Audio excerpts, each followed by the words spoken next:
film जगत थाए sequel से हीरो को बा से स्टार कास्ट को रिपीट करा जाए जितेबाला तुमको करागला अनुभव भाई जगह केमती तुमको फील है बहुत नर्वस थी फर्स्ट ऑफ ऑल जे एते बड़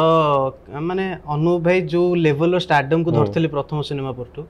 तो सेटा आगुरी भी नर्वसनेस थिला जेहेतु अनुभव भाई अरिंदम भाई बाबूशान भाई समस्त फर्स्ट फिल्म रू ही बहुत ऊपर को जाइछन बहुत भल करछन्ते तांकरी सिनेमा लॉन्च हे के आगुरी भी नर्वसनेस थिला किंतु आई लव यू 2 सुनला परे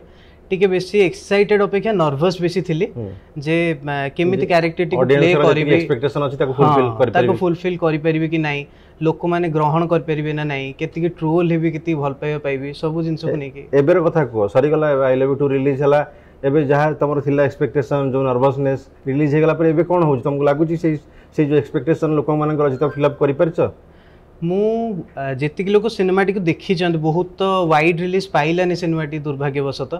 बहुत अल्प सिनेमा हॉल रिलीज हेतला किंतु जेतिक लोक देखी चंद प्रशंसा करचंती भल पाइबा देचंती तेनु करी फिल्म को प्रशंसा करछन ना तुमको प्रशंसा करछंती ना दीटा जगह मेनली फिल्म को एबे जाई तो मते लोक जानचंती आई लव यू 2 रो हीरो हां मेनली सेपरेट आइडेंटिटी जाई तयारी हेनी मे बी 3 टी 4 सिनेमा लागिवो सेपरेट आइडेंटिटी मो निजरो नाटा को तयारी करिया पे एबे किंतु आई लव यू 2 फिल्म समस्त भल लगी से कैरेक्टर टी को मोर 100% देइथिली बहुत लोग कहिछन जे भल प्ले करछि तो सेल्फ सैटिस्फैक्शन अछि तुम काम कर सारछ बाकी मो काम कर सारछि बाकी भगवान का हाथ रे